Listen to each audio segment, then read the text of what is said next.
And What? we're back with another episode of the Lakers Fast Break podcast.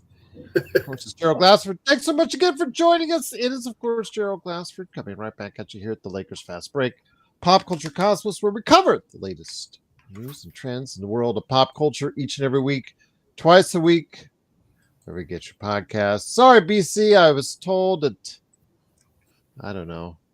Yeah. Me, this guy. Yes, I didn't know I was hosting until 11:58 when I woke up. I always have my alarm set up at 11:57 just in case something's going wrong with the Lakerholics. That's me.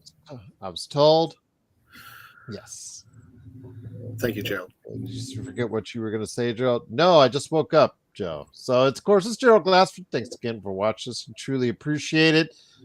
Of course, I wanted to go ahead and thank everybody for being here. But of course, it is the Lakerholics Spotlight. And first off, you got to go ahead and check out Lakerholics.com.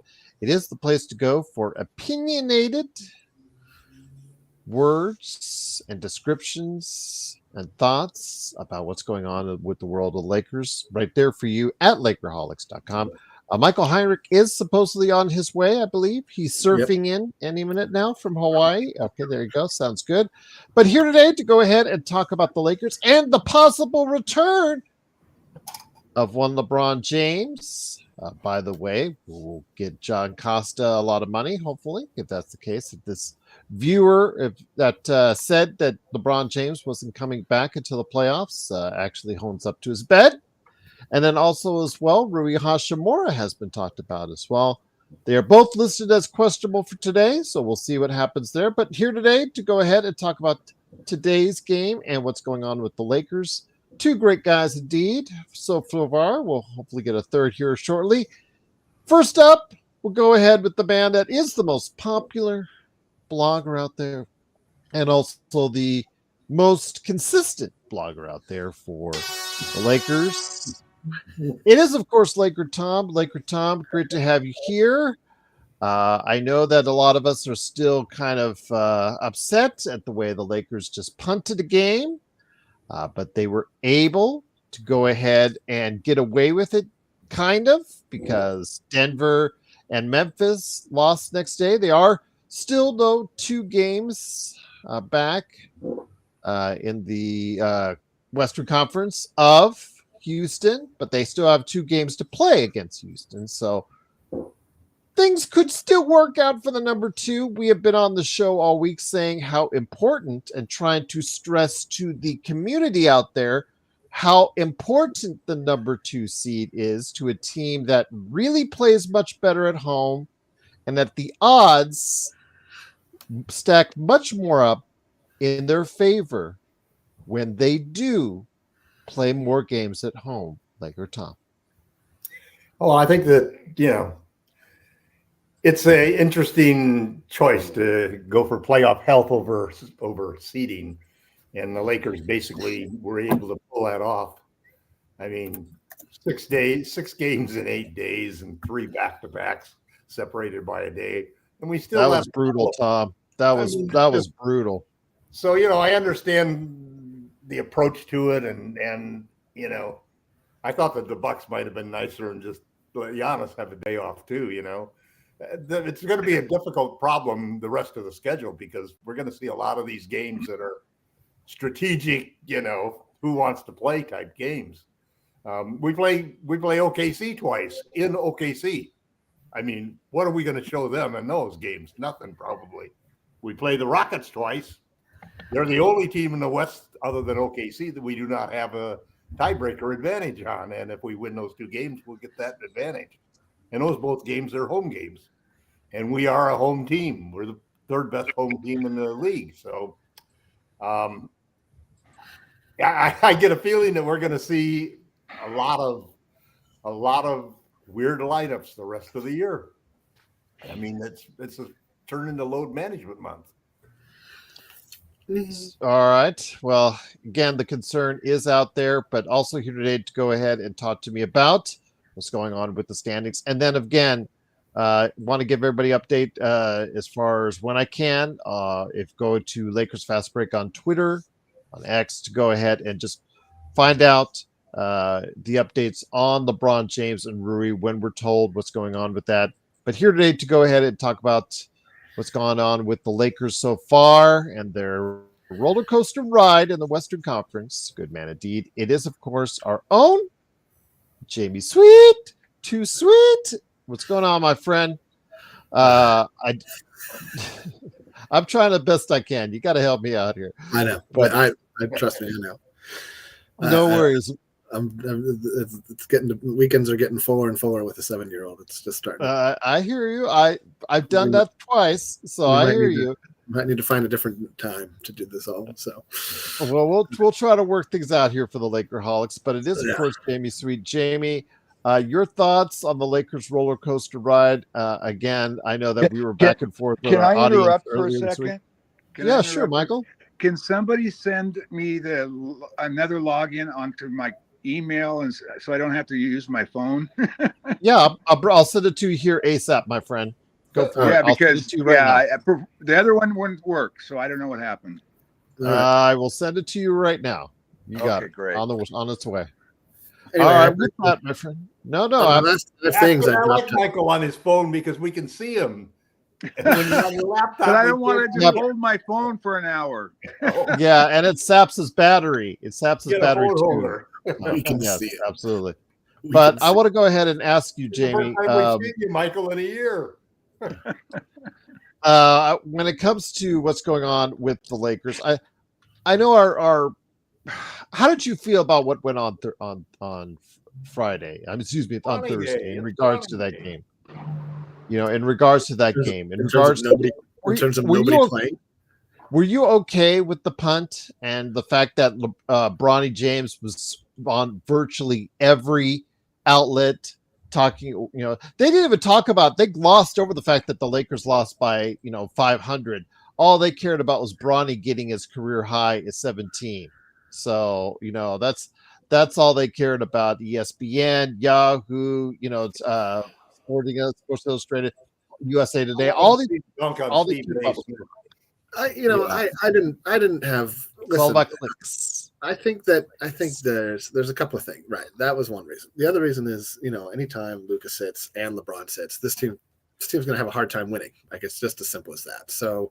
Well, you need Rui and LeBron healthy. You need Rui and LeBron healthy. You need Luka healthy. You need Reeves healthy. After that, you can probably get away. I mean, Hayes, because you need a center, and we don't have one much. We don't have much of a center after that. Not one signed that can play on the playoff roster currently.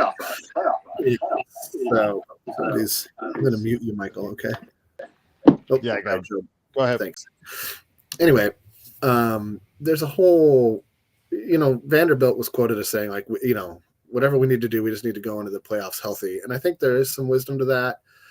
I also dropped on the last a couple of days ago. There was I went into the splits between how we perform on the road and how we perform at home, and everything's about 4% worse on the road. Field goal percentage, number of free throws we take, fouls we get called for, threes we take and make, everything's about 4% worse on the road, which is a pretty significant drop off. And if you have to play Denver on the road, I'll bet it's worse because Denver, you got to adjust to the altitude. They're already adjusted, so on and so forth. OKC on the road, can make big advantage for them to play at home. OKC's got home court advantage until they get knocked out. There's nobody that's done. That's over. Probably same with Cleveland. Cleveland and OKC, if they meet in the playoffs, I guess it's going to be OKC by a couple of games. But those two are running away with the regular season. They seem motivated to win to be the best team in the league in the regular season. I don't think the Lakers need to be the best seed. I would prefer 2 over 3, and I would prefer 3 over 4, and I certainly prefer 4 over 5 because you want to. And I just want to say it's great that we're not talking about the play-in. The last 3 seasons we've talked about. Oh well, let's hope we get. Maybe we could get to the 6th seed. And that was my prediction for the beginning of the season. I thought at 6th seed at best. And they've eclipsed that, help some with the trade, some with the revamped defense. Trade for Dorian Finney-Smith, I think, still goes under the radar as probably the move that's redefined the Lakers as much as Luka.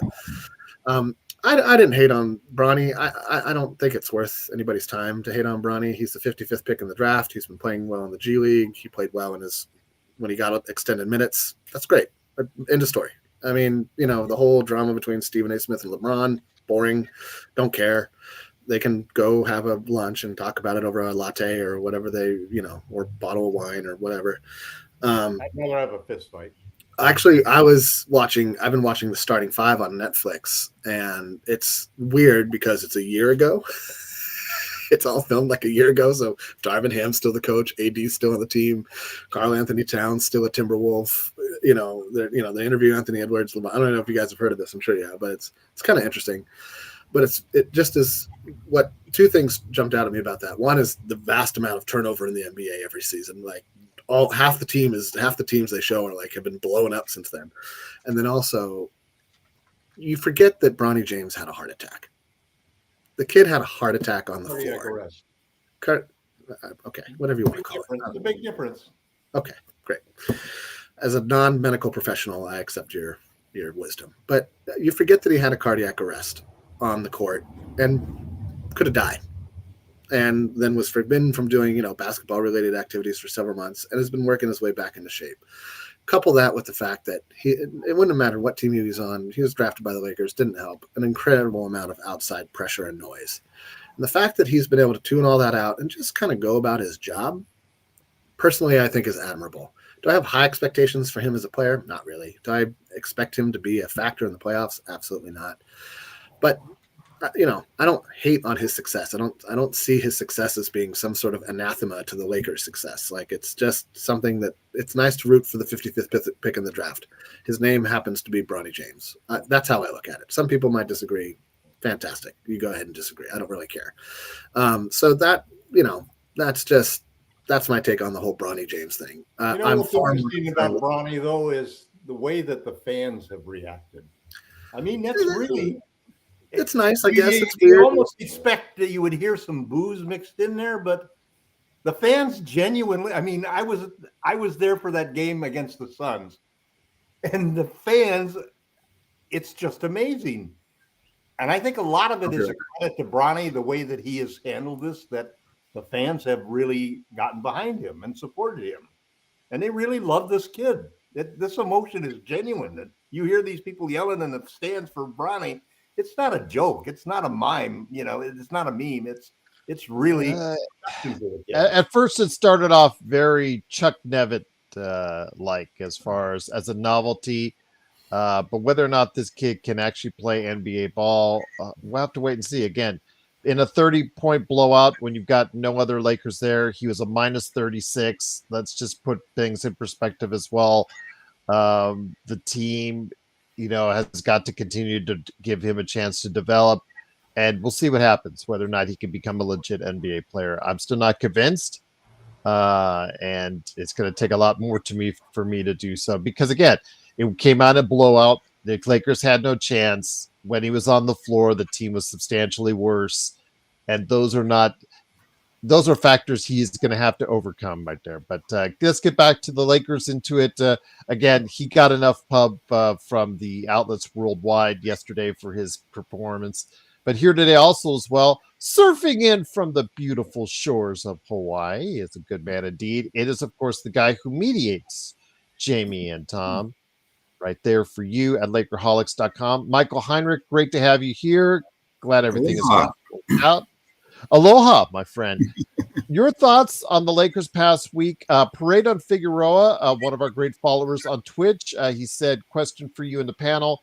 What do you think of the load management against the Bucks? Should we prioritize health over seeding?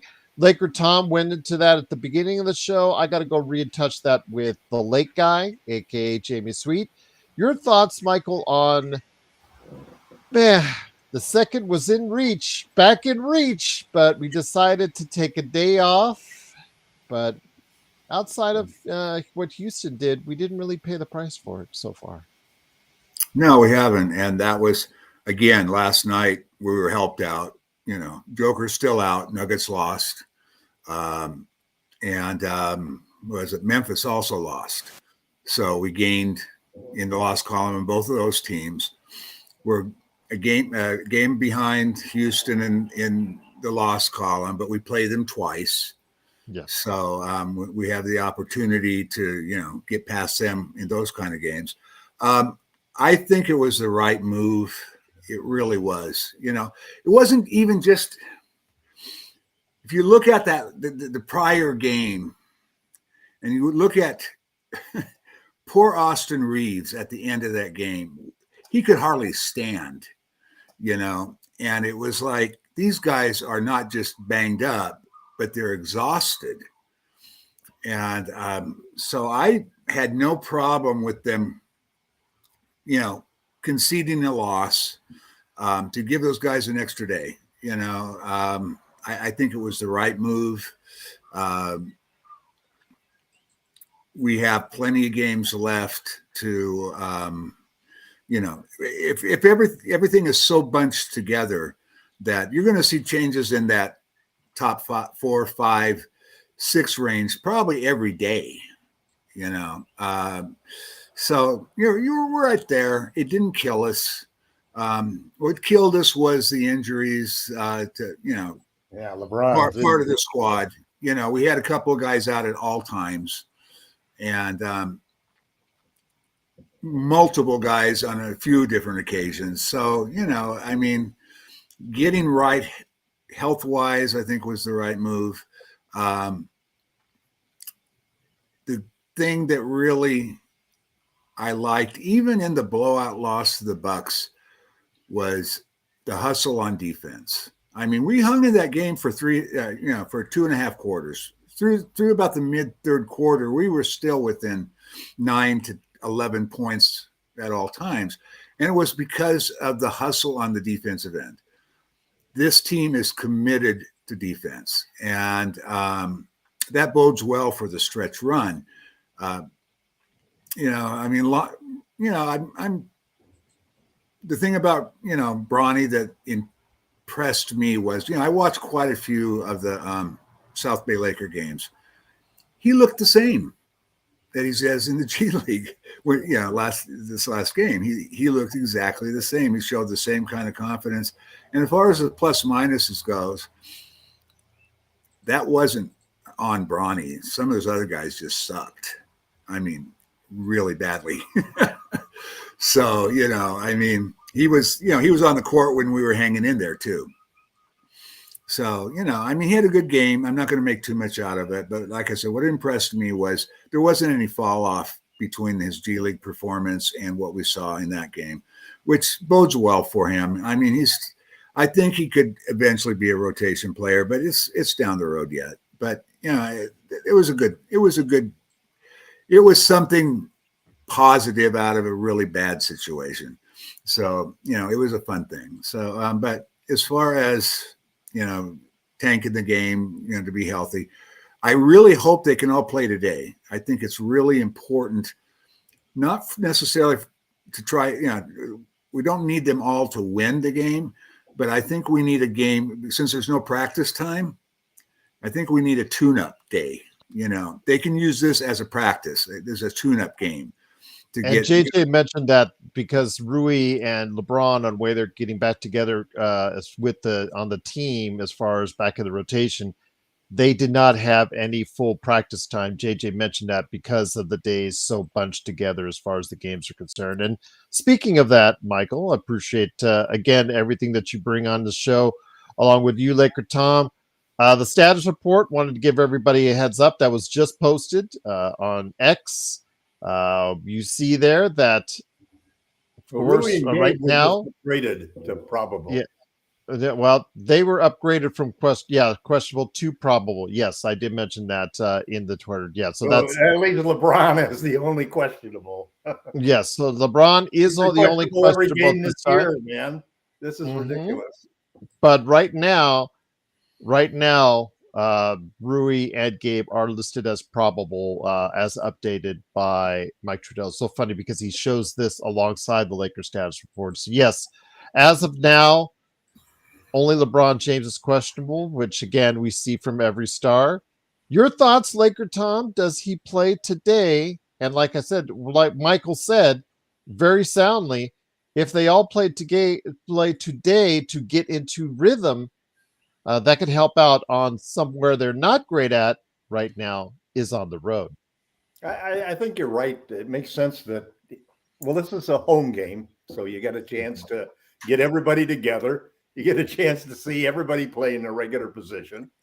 And I think one of the things that you got to be careful of when you losing your stars is putting Austin Reeves out there against the Bucks, for example. When people get injured in sports, it's usually when they're playing more minutes or in a more strenuous situation than they're normally accustomed to.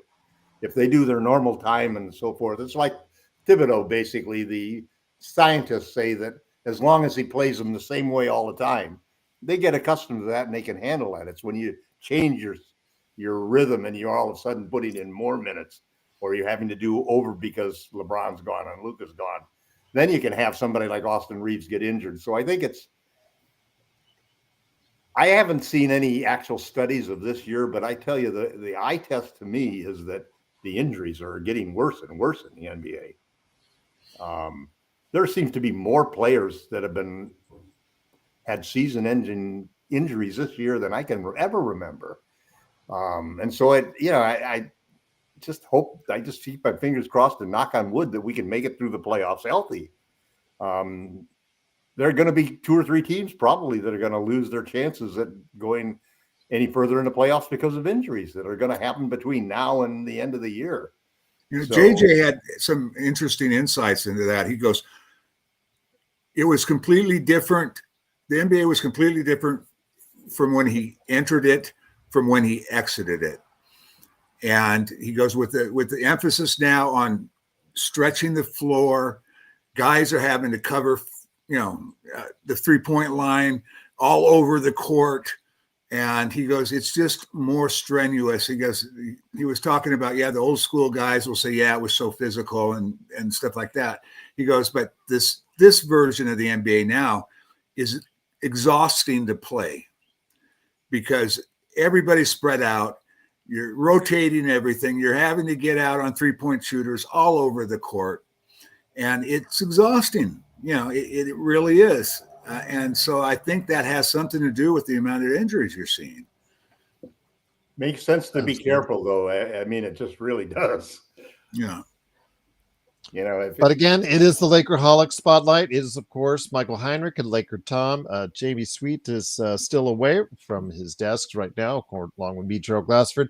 Thanks again for joining us on this Lakers weekend. Don't forget, tonight it is the Lakers and the Chicago Bulls. Game time tonight. Is it 7 or 7:30? 7:30. We'll have it it's for 4:30. It's 4:30 tonight. Yes, 4:30 Hawaiian time. So you just now messed up our entire audience, especially the ones who try to figure it out in Australia. So yes, they're trying to calculate this now. Now you threw an extra 3 in there. But yes, it is 4:30 Hawaiian time, 7:30 p.m. Pacific time, 10:30 p.m. Eastern time. Playback.tv/Lakers Fast Break. Also as well. Yes, we know, Rodell, you're telling us something we have told our audience 100 times. But if you guys want to give them a pass, that's fine. If the Lakers lose the second spot by a game, don't come running to us and crying to us. So we'll just leave it at that. But again, Laker Tom, the focus now should be going forward is with the Lakers playing against the Bulls tonight and then using that as a stepping stone for a good 4-game road trip. It is imperative that the Lakers do get back to at least 500 on the road, starting with what's going on here with tonight's game at the Bulls. What do they need to get worked out together, if assuming that LeBron does come back tonight to play in tonight's game? Well, the schedule actually is all of a sudden, after that horrid stretch of 6 games in 8 days, we've got actually a very livable schedule looking for us, and we got winnable games, 5 or 6 winnable games staring us right in the face. So I think the most important thing is that just getting everybody back and starting to have a normal rotation, gearing up toward the playoffs. I don't think we're going to see a lot of experimentation. It's going to be interesting seeing who's the center they keep. I think they're going to keep Koloko over Jameson, but that's still to be determined because they're running out of time with those 2-way guys. So they're going to have to convert 2 of them at least. I'd like to see. They won't do it until, because of cost, they probably won't do it until the last week or the last day. It doesn't really matter now. They're able. Are to they do under the They're 800,000 under, they can combined? do all three of them right now and without any Okay, because I like, again, when it escalates down or de-escalates down the amount that you have to pay Yeah. them for, Well, I know it has to total less than about these are two-way players and getting 8,000. converted to standard. I think more than that, though, at this point, I think it'll be, who is anybody hurt? Right. Who do we need to replace? Yeah, but they've already announced. So they'll wait. They'll wait to the last day for each one of those guys. They'll wait to the very last time, and then he gets hurt. Yeah. Yeah, they say, okay, this guy's, we got to, Although they did. Jackson got hurt again, so we're going to cut, though. They announced who they're going to cut. Well, that's the rumor. They haven't announced it. I mean, nobody announces that. No, they don't. No, hey, Cam, we're cutting you in a week. Yeah, well, yeah, but generally a week doesn't go by. When rumors come out that Cam is going to get cut, he's going to get cut. I don't think there's usually a delay there. I don't think you want to, and you basically want the other guys to know that they're like, there's three guys that could be promoted, and only two of them are going to get promoted apparently. So they probably want to let those guys know who they is, and they're going to be in the part of the rotation. They may be emergency glass type guys, but at least we've got to win games, and there because some games that maybe we don't want to win just because of this is a chance to rest somebody, I mean, the Bucks don't matter in the Western Conference for any of the seeding that we're after, so they're not a tiebreaker team for us, so we don't have to worry about that. And there are going to be some games like OKC where what do you want to show them? I mean, there's those Bronny games, man. Bronny may get a lot of starts down the stretch, if as long as we're locked up in a position. And I think the one thing we don't want to do is we don't want to play both OKC and Denver. You don't want to end up in the same bracket with the two of them. That's for sure. Well, again, for me, it's about seeding, and it's about how high you need to be. And this Lakers team, which plays substantially better at home this season than on the road, needs to win as many games. So I don't want many Bronny games personally. The Lakers have to take it seriously. How they come out of that set in Oklahoma City may well determine if they can take a few days off or not, but we'll definitely wait and see. But Michael, the Lakers do need to get healthy and get right, and it looks like they're on the verge of doing that. Looks like, Doobie is already calling an 8-game winning streak. That's very Laker Tom positive like, and in so doing, that could vault them back up to second place against a team right now in Houston that's won 9 in a row. What is going so right in Houston that, again, it seemed like they were a nice team. They were on a stretch. They were in second place to Western Conference earlier this calendar year. Everything was going well. A young team that had taken that next step, maybe a little bit faster than a lot of people realized. They started a free fall. Everybody was expecting that free fall to continue to happen. But guess what? Ime Udoka, who doesn't get talked about enough as far as how good of a coach he is, has taken this primarily young team. Yeah, Fred does got have really hot. That's what happened. Fred VanVleet. Well, again, there's coaching involved as well. That takes this young team with primary young stars. Also made a very bold move. Jabari Smith Jr., what was he, number 3 pick and number 2 pick? That he was put back on as a guy coming off the bench. So all kidding aside, Ime Udoka has made some really good moves and has had some good play from some of the young stars in vaulting Houston into a position where they're now looking down at almost everyone else in the Western Conference, Mike. Yeah, well, you know what? I don't have a lot of confidence in Houston, basically because they can't play half-court offense very well. And they're not a good half-court offensive team. They're a run and gun, kind of ball club. those teams aren't nearly as formidable in the playoffs when everything slows down. And they're questionable shot makers as well. So, they're not one of the teams I'm the most concerned with. I think we beat those guys. It'll be interesting. We have 2 against them. They don't have that bruising center that's going to kill us. I mean, their center's skinny too, so Jackson can play with him. So there's other teams that I'm much more worried about than the Houston Rockets. I don't think they'll finish second. Whether we do or not, I don't think Houston will either. So that's just my take on the Rockets. Okay, fair enough. And now with the Lakers playing the way they do, as far as everybody coming back into the lineup, Tom has his dream lineup once again, where again he had been saying for years, Laker Tomlin, as far as increasing the number of threes. And since the Luka trade, you've gotten your wish. The Lakers have been one of the top 3-point shooting teams in the league since getting Luka. And that does not look to stop anytime soon once everybody comes back there. What have you noticed by getting Luka? Again, a masterstroke. Again, some people still trying to rub their eyes and realize, what, he is here. Mark Cuban saying in interviews that he never would have traded him, blah, blah, blah, blah, blah. Okay, we get it. Fine, whatever.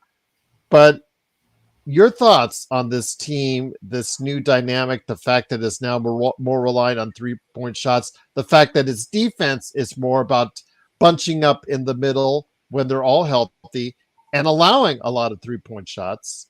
Your thoughts on how this will be going forward. This is your dream come true, Laker Tom. It is. It Lakers is. team shooting 3-pointers. It's all JJ Redick, man. I mean, what he's done offensively, it's Luka Doncic coming in, which solves the whole problem of how do we shoot more threes, how do we modernize the Lakers offense and so forth. What's interesting is I did a study of all the way up to January 31st, where we were offensively. And up at that point, we were pretty much the standard Lakers formula for the last few years. We were winning a few points on points in the paint and a few points on free throws, and we were losing a few points on 3-point shooting. Well, from February 1st on, and as all of us know who've been following the team, it's been a transition slowly and steadily to solve all of these problems, despite what's happening in the front office. JJ's been making moves, and the change that he made defensively has really just been astounding, because everybody's expectation was that Luka would come aboard and we would have a dynamite offense. We would be a juggernaut, You got Luka, LeBron, and Austin, and you got all this offense. But what are you going to do on defense? Well, the problem is that we're still struggling a little bit on offense. We're only in the middle of the pack offensively, but we're up at the top 5 defensively, even after suffering 5 days of, or half a dozen games of LeBron out. And the big difference is he's eliminated people switch hunting Austin Reeves and any of the Laker players, because every time you try to switch on them, we're going to just switch it back on you, and we're going to trap and double that person and then rotate and create chaos and hope that we're going to be able to go in there and swarm around and get a turnover. And that's been working. We've shut down all sorts of great players by basically doing in the regular season what we would have done in the playoffs. So the interesting challenge to me is going to be seeing exactly what have we kept secret for the playoffs. And one thing that you haven't seen yet, and you think about it, is we have not seen LeBron and Luka running a 2-man game against these guys. I mean, that is our biggest weapon that we've got in our back pocket. Yeah, there's only been 6 games. There's only been 6 games. Right. Yeah. But they're deliberately not showing that. Well, you've seen teams in recent times with LeBron out, Tom. You've seen teams trap Luka right at the half court and go with that. It hasn't really worked, though, because Luka's – it's just amazing how Luka and Joker have this ability that they don't go fast, but man, they control the speed and pace of the game totally, man. Yeah. And Luka has such gravity that there's always 2 or 3 guys open, it seems. It's really remarkable. I mean, when you compare the gravity that LeBron has on the exterior with Luka, it's no difference. It's the difference between a 40-year-old guy and a 25-year-old guy, man. I mean, guys saying that they've never had as many open shots as the Lakers are getting now. You can just see it. The numbers don't lie, and you can look at it in your eye test and see that every play he gets somebody wide open. It's like every single play, you know. They can force a few turnovers and so forth, but he's also I think he's also averaging about 5 turnovers a game as a Laker. But yeah, I mean that comes with the usage, I think. But it comes with the usage. I think that's something we have to, and that's what I had said originally at the Luka trade. This is the best thing that could happen to the Lakers. But when it comes to Luka, there are certain, like LeBron, there are certain things that you're just going to have to deal with. They are going to argue with the refs. They are going to have amount of turnover. Not as much as he did before, though, and he's playing better defense. His defensive numbers are excellent. His defensive numbers, he has played better defense since joining the Lakers. He complains every time down. Let's not. He is very good off the ball. He is very good at reading passes. From what I've seen from the other team, got great anticipation in the passing. Yeah, great anticipation. Getting deflections, I think, is a really big thing with him. But Jamie, again, Laker Tom has his dream team now as far as the number of threes that are being put up by the Lakers. How about that? We don't have a stretch five. Yes, well, they're doing a lot to go ahead and make up for it as far as the number of threes that they're taking. But this team getting back healthy, hopefully starting tonight, can make an impression now on the Western Conference. Where do you see them going? Do you see them overtaking Houston for second place in the Western Conference? I don't know. That's going to be tough because Houston's kind of just gotten everybody back and they're rolling right now. They're playing some of their best basketball of the season. So it's going to be tough. I think we play Houston one more time, right? Twice. Well, those are clutch games. If we win both those games and we have the tiebreaker, then we've got a pretty good shot. If we lose one or both of those games against Houston, I don't think we can. We're 0-1 against them so far. So yeah, we need to win both. If we win both and have the tiebreaker, and that means we've forced them to lose and we win, those thereby jumping up a full game in the state. That's 2 full games we can make up. Yeah. It's possible. We have to stay healthy. It would be great if somebody. I don't want to hope for injury, but if they weren't. A full roster, let's just say, for whatever reason, maybe Dylan Brooks gets suspended for 18 million technical fouls or something ridiculous like that. But let's be honest, like the 3 seed, you want to get as high as you want.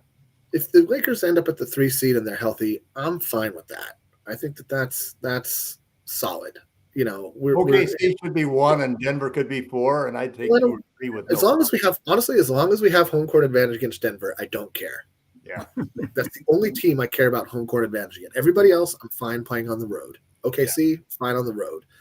Minnesota, fine on the road. Everybody else, fine on the road. The only reason is that Denver plays so much better at home.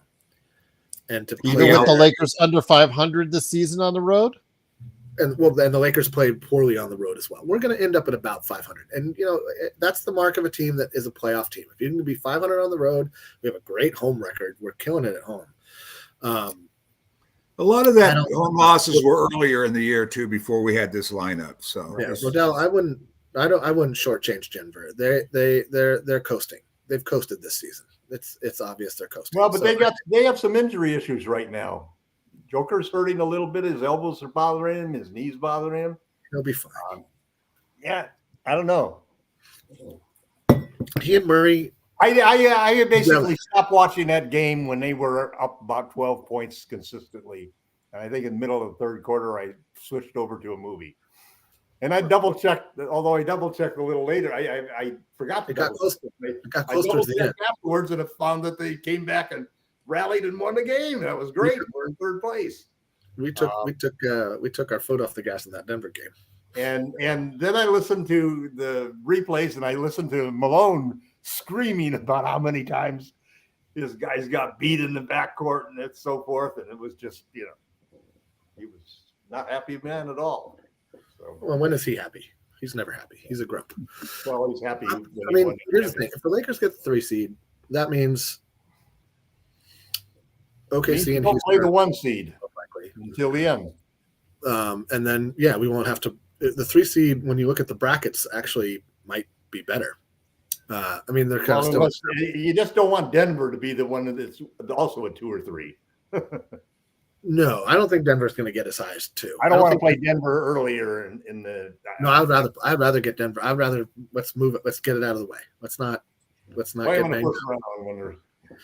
I think that's the key to success. There is this. Just I mean, they're a great team. I'm not going to take anything away from what Denver's accomplished over the last couple of years. Aaron Gordon's always underrated. He always kills us on the back end. What is MBJ? Jamal Murray lives to make a clutch 3-point shot with the shot clock winding down in the fourth quarter with 2 minutes. Joker's the best player in the world. Joker will do something like this and it'll go in, that's what's gonna happen, and everybody will be like, oh, they were banged up, but they still, I don't want to hear it. Let's get it over with. Let's fight them early. Let's get it done. I'm actually not even worried about Denver. I'm worried about any playoff team. Luka has Denver's number. He has Phoenix's number. He doesn't have Denver's number. He has Denver's number too. Does he? Michael, let me bring you in on this action here. Your thoughts on the upcoming road trip after tonight's game against Chicago. It's a 4-game road trip. They go to Orlando, Indiana, back to Chicago at the United Center after dealing with Chicago tonight. And then, of course, the biggest game of all is a week from today at Memphis. I know that a lot of people are already screaming like Doobie 8 in a row. We don't know what's up ahead for the Lakers, if they'll start resting people, et cetera, in preparation for the game on the 31st with Houston. But I'm assuming they're going to bring their full quartet to Memphis and Houston. Your thoughts on the upcoming road trip with those 4 teams? Well, there's Orlando can be dangerous because they're a good defensive team, so they're going to keep you close. But they can't hit the ocean from the beach, man. They're just a terrible shooting team. I'm not too worried about. Pacers can be tough, but I'm not worried about that. The only team that in that 4 games would be Memphis. That would be a real challenge if Ja is back. I don't know how much longer he's going to be out. Yeah. He's been hurt for quite some time now, and they've been kind of falling down since then, So will he be available? I don't know the extent of his injury, but he hasn't played for a little while, and they've fallen behind us by a few games because of it.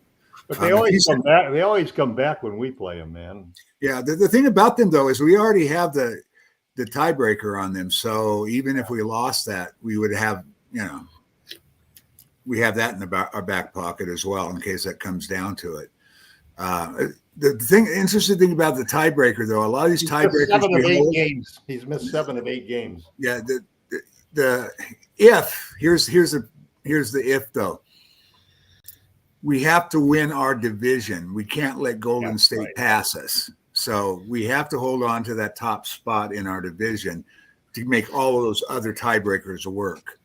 So I hope, they're only 3 games back on us, but again, we have the tie break with them already 3-0. So we're basically 4 games ahead of them. I think Golden State's going to have a problem because Curry's going to be out I think he's going to be out at least a week. Yeah. With the pelvic contusion. Jaylen Brown over in Boston, he could be out for a long time. There's some big injuries happening right now. So hopefully we're past our big injuries, and we can be healthy, going down. And that's the good thing about this with LeBron missing as much time as he did.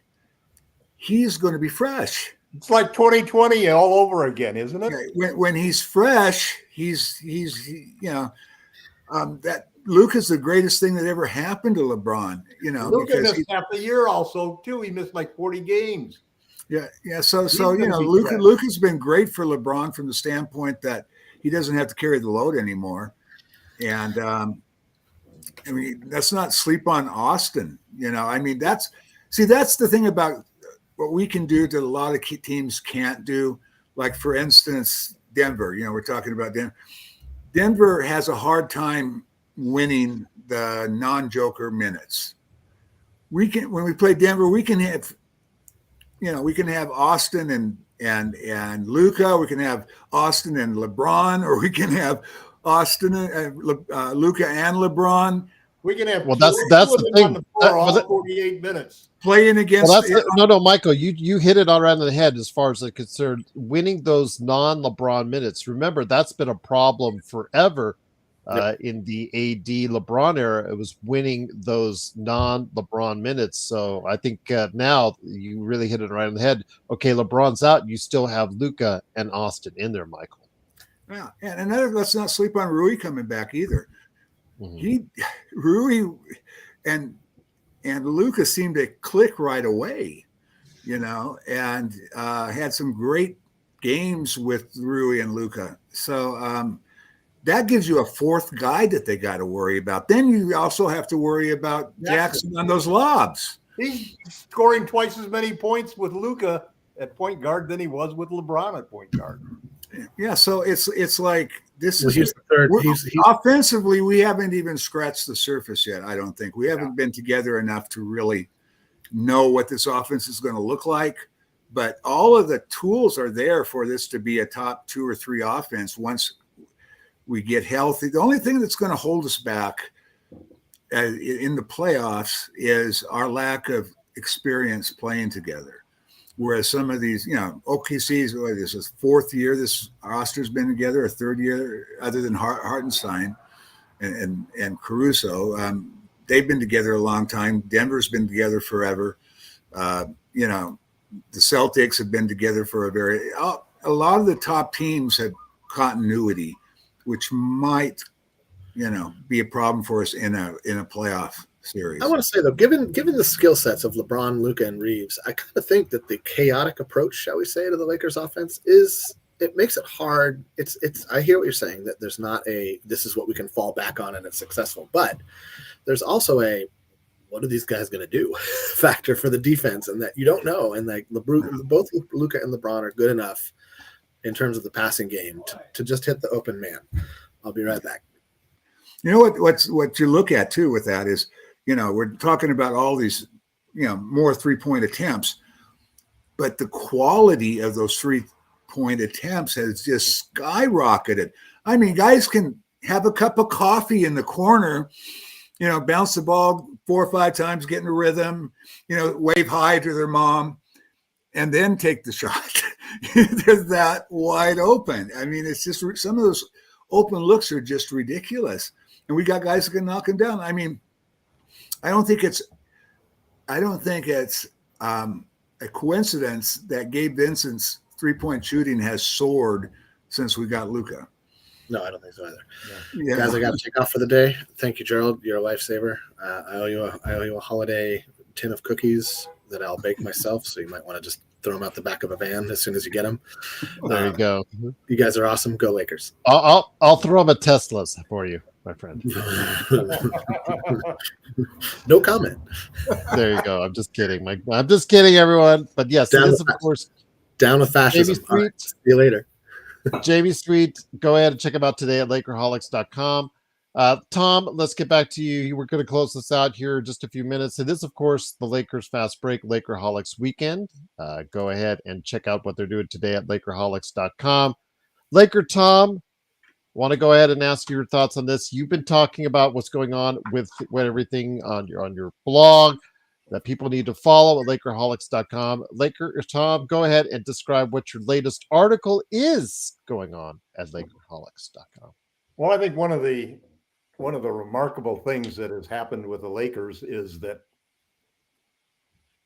all we heard during the entire year was that you can't have a championship backcourt with Austin Reeves in it because he can't play defense. He's going to get switch hunted all of the time, and he's going to get forced out of the game. And when we look at what's happening, and this is all going on in the background while all of these deals were happening, the DFS trade and the Luka trade, because JJ had basically switched the offense or defense around to protect the guys like Austin. He didn't want to leave guys sitting on an island. He wanted to make more of a team defense than an individual defense. And so the best way to do that was to basically turn aggressive and be proactive. If somebody tried to pick on Austin or pick on Dalton or pick on Luka, then basically they turn it around on them and they trap them and rotate and hope that they can swarm enough people in there to get an interception and have a fast break. All of that effort basically has released a lot of defensive effort that Austin was making before that was frustrating, because both he and Luka have basically been playing much better defense than they had played in previous situations. And I think a lot of this whole situation in the defense was pretty remarkable when you think that the first major strategic, basketball decision that JJ Redick made was on defense, not offense. It was to basically stop doing the drop coverage and start having the center come up aggressively and start doubling and forcing people to not be able to pick on any of our weaker defenders, force them into a team defense situation. And that has been so successful that there's no question now that Austin Reeves and Luka Doncic can be a surviving backcourt. And yet when that trade was first announced, that was the thing that everybody said. How is he going to survive with two poor defending white guys at guard? That's not a backcourt that's going to be successful in today's NBA. You need athletes. You need guys who really got some hops, and you need somebody who can play point of attack defense and so forth. And yet JJ has somehow managed to do what great coaches are supposed to do, which is to take your basic fundamental philosophy of basketball and how you win and instill the guys that you've got to play that way, but also to adjust the systems that you're using to take advantage and to optimize the players that you have to emphasize their strengths and to cover up for their weaknesses. And he's done a terrific job of that. And when you look at the remarkable things that have happened in this season just so far, between 222 days was the distance between the hiring of JJ Redick and the trade for Luka Doncic. Those two moves within 222 days have totally changed not only the short-term, but the long-term future of the Los Angeles Lakers. And as we watched JJ work and we watched the players that Rob Pelinka has assembled on this lineup, and it's the return of guys that have been injured that haven't come through for us for a couple of years, like Gabe Vincent, and like Jared Vanderbilt. And it's the new guys that they've added in the two-way contract. It's the trade for DFS. It's the trade for Luka, obviously, that's translated into a whole new different feeling for the Lakers. And it'll be interesting to see, because I think the Lakers are going to do real well. I think they're going to win 10 of the next 13 games. I think they're going to end up with 53, 54 wins. I think they're going to go into the playoffs at the number 2 seed and as the co-favorites for the Western Conference. And I think they're going to go all the way and win a championship this year.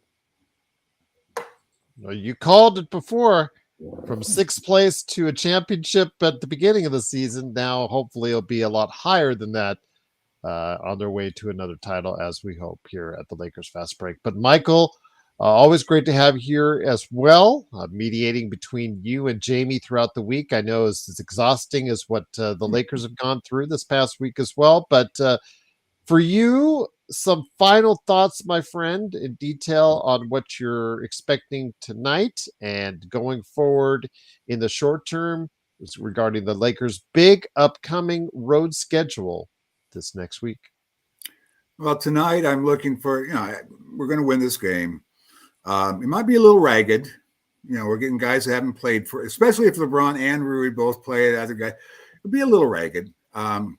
It's going to be like it's going to be kind of like a practice in some regards, because they haven't played an entire unit together for so long that they really need this as a tune-up.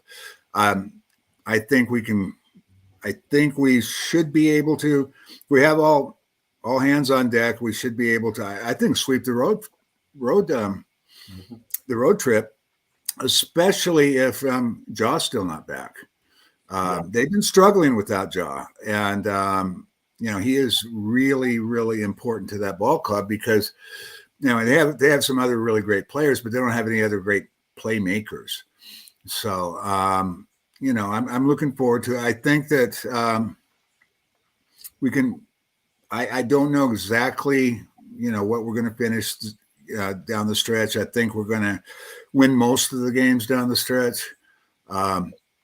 We will definitely be probably a top 4 seed, which, if you recall, that on the poll you took, Gerald, that I had us as the 4th seed the beginning of the year. So no, I think you had 6. No one had higher than 6. I had a 4. I had 4th. I'll take a look. Look. Yeah. But anyway, I think that it's going to be tough. From the one standpoint, lack of continuity could hurt us, but then you have the high basketball IQs on this squad, with LeBron and Luka, Austin. The interesting thing about Tommen is on their defensive, abilities as a backcourt. One of the things that the JJ scheme has done, both Luka and Austin have extremely high basketball IQs, and they are reading these passing lanes out of those defenses, and they are both just gobbling up the steals. Okay, yes, you did. You did have them 4th. Yes, you're the only one who had them above 6. So, yeah, you sent it to me a little later. That's why. Okay, I see it. Yeah. It wasn't in the daisy chain of that. Yeah. Yeah, I was late because I always wait till the very end of the training camp to get my. Yes, I remember that now. Yes. Okay, so you. But yours was the only one that's above 6. Yes, I'll give you credit for that. Absolutely. Yes, but to my discredit, things have changed a little bit. Okay. So yeah, I'm looking forward to this. I think we're set up. If we can't get it done this year, I think we're set up for next year. We've got the squad, just a little bit more experience. The roster does need major overhauls. A tweak or two, would be enough for this team to be a legitimate player for next year as well. So I'm optimistic. I don't see anybody that in our way that we could not beat. OKC is a tough out, but the thing about it is that Holmgren, he probably weighs 190 pounds or something like that. I mean, Rui and both Rui and LeBron can take care of him, as far as muscling him around. And who's he going to guard? Is he going to be out on the perimeter guarding Rui, or is he going to be out on the perimeter guarding LeBron? That's going to be a matchup. We talk about their matchup problems for us. That's going to be a matchup problem for them as well. I mean, they're a great defensive team, but how do they match up with Luka and LeBron and Austin and Rui? With their their third best defender is going to guard Austin. That's what's going to happen. Yeah, and then who guards Rui? I mean, their 4th best defender. So it's going to be tough for them too. So I don't see anybody in our way that we can't beat. I'm not saying that we will. I'm just saying I'm optimistic, and I think I can't wait. For this next stretch of games, just to see them come together as a team. Because, like I said, they've been. There's been just a variety of, even when LeBron was playing, other guys were out, and it's just like we just haven't had an opportunity just to see this group play that many games together. So that's what I'm looking forward to, seeing how they look as we go down the stretch as a unit. I'll tell you what. What time are those road games then in Hawaii? What's that? One of the things that I like about the road trips is that I can always turn on a game at 4 or 5 o'clock. This will be 2 o'clock. It'll be like 2 o'clock. Road games here are 1 or 2 o'clock in the afternoon. That's nice. Yes. Yeah, but not if you're at work. But, Well, but I do get off. I do get off early enough to, I only work part time, so I do get off early enough to catch most of them. And if I can't, Sportsnet usually replays them, so I don't miss them. There you go. Always good for the islands. It is Michael Heinrich along with Jamie Sweet and, of course, Laker Tom. Go ahead and check out these guys. Also, big shout out to L Rob, who are a great part of what they do right there for you at Lakerholics.com. This is their advertisement of the week.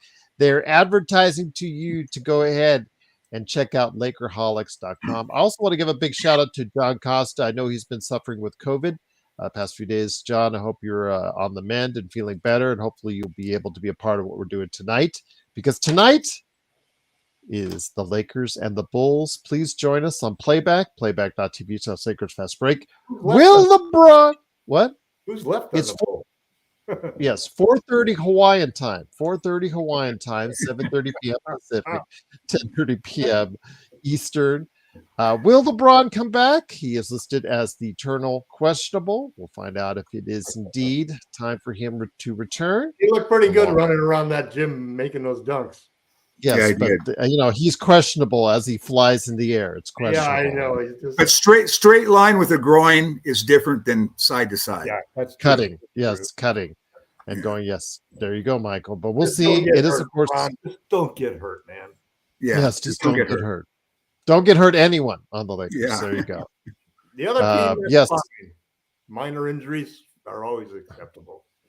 Well, Rodell, I'll just say this. If you saw the numbers from the Lakers-Boston game and the fact that the viewing of it for a regular season game was one of the largest in years, that will tell you all you need to know about how the casual audience out there is understanding and viewing about how Luka becoming a Laker is now really can't miss television. So we'll see what happens there indeed. But again, it is the Lakerholics crew at Lakerholics.com, and we'll be back tonight for more fun.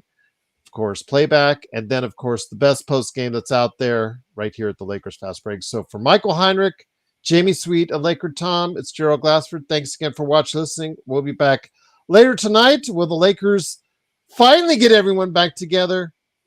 We'll find out, and we'll talk about it